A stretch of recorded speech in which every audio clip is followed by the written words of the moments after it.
एक ना मैं क्वेश्चंस लेके आई हूँ। लॉ ऑफ वेरिएबल प्रोपोर्शन हम लोग पढ़ चुके हैं, ठीक है। लॉ ऑफ वेरिएबल प्रोपोर्शन हम लोग पढ़ चुके हैं, लेकिन ये क्वेश्चन है जो कि थोड़ा कंफ्यूज करने वाला है और मैं इसे अभी सॉल्व करूंगी और आप लोग को भी समझ में आ जाएगा। ये लॉ ऑफ वेरिएबल प्रोपोर्शन का क्वेश्चन है। एग्जाम यूजीसी नेट में इसी टाइप के क्वेश्चंस पूछे जाते हैं जो कि हम लोग को कंफ्यूज कर देते हैं। देखिए मैंने क्वेश्चन क्या लिखा है कि law of variable proportion state that keeping other factor constant. सही बात है, लॉ ऑफ वेरिएबल प्रोपोर्शन में सारे फैक्टर क्या होते हैं, कांस्टेंट होते हैं। और law of variable proportion short run concept है। शॉर्ट रन क्या है, टाइम पीरियड, ठीक है। इतना आप लोगों को पता है। लॉ ऑफ वेरिएबल प्रोपोर्शन क्या है, शॉर्ट रन कंसेप्ट है। Short run is time period, ठीक है। तो अब आप देख रहे हैं कि लॉ ऑफ वेरिएबल प्रोपोर्शन में keeping other factor are constant. हाँ, और जितने फैक्टर्स हैं सारे कांस्टेंट है, इसमें बस एक ही फैक्टर है जो कि वेरिएबल होता है। वो क्या होता है, लेबर। लेबर होता है वेरिएबल, बाकी सारे फैक्टर्स क्या होते हैं, कांस्टेंट होते हैं, ठीक है। अब क्वेश्चन ये है कि when you increase the variable factor तो मार्जिनल प्रोडक्ट क्या हो जाएगा, मार्जिनल प्रोडक्ट ऑफ फैक्टर वो क्या होगा, इंक्रीज होगा, डिक्रीज होगा, स्टेबल होगा, क्या होगा। अगर आप वेरिएबल फैक्टर को बढ़ाते हैं तो मार्जिनल प्रोडक्ट में क्या इफेक्ट होगा, बढ़ेगा, घटेगा, स्टेबल रहेगा, आपको ये बताना है, ठीक है। तो थोड़ा सा कंसेप्ट हम लोग जान लेते हैं, डायग्राम से हम लोग समझेंगे। देखिए ये हमारा छोटा सा डायग्राम है। एक्स एक्सिस में नंबर ऑफ लेबर है, वाई एक्सिस में हमारा टीपी एपी एमपी है, ठीक है। तो आप एक चीज देखिए कि टोटल प्रोडक्ट इंक्रीज हो रहा है, ठीक है। हम लोग ने स्टेजेस देखे हैं, तो स्टेजेस में टोटल प्रोडक्ट इंक्रीज हो रहा है, एवरेज प्रोडक्ट भी इंक्रीज होगा।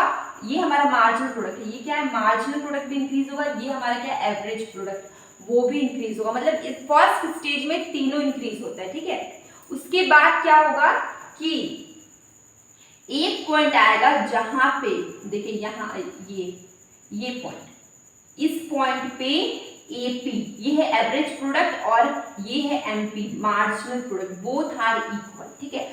फर्स्ट स्टेज एंड हो गया जहां पे टीपी एपी एमपी सब इंक्रीज हो रहा है। उसके बाद क्या आएगा, सेकेंड स्टेज, जहां पे स्टेज स्टार्ट होगा जहां पे average product and marginal product both are equal.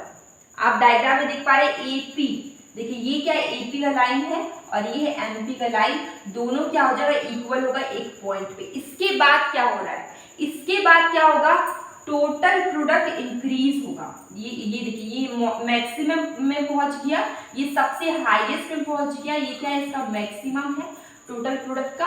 उसके बाद देखिए आप मार्जिनल प्रोडक्ट हो गया जीरो।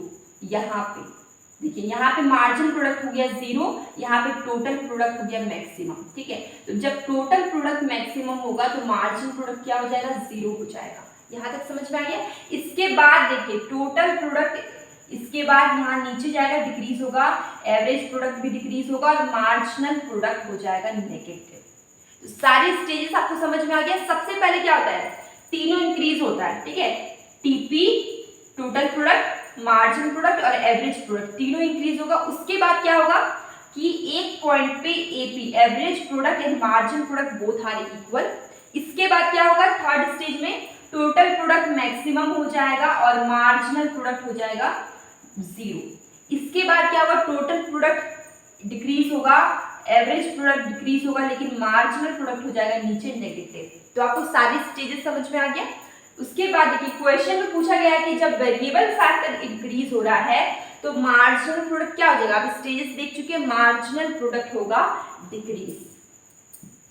आंसर हो गया इसका, देखिए डिक्रीज है 4 नंबर में, आंसर इसका हो जाएगा डिक्रीज। तो ये मेरा छोटा सा क्वेश्चन था, ठीक है। आपको स्टेजेस समझ में आ गए। जब वेरिएबल फैक्टर सारे इंक्रीज होते हैं तो मार्जिनल प्रोडक्ट क्या होता है, डिक्रीज होता है। मैंने यहाँ पे स्टेजेस लिख दिया है, ठीक है। सब इंक्रीज होगा लेकिन मार्जिनल प्रोडक्ट क्या होगा, डिक्रीज होगा। तो आंसर इसका है 4, डिक्रीज। मैंने यहाँ पे आंसर लिख दिया है।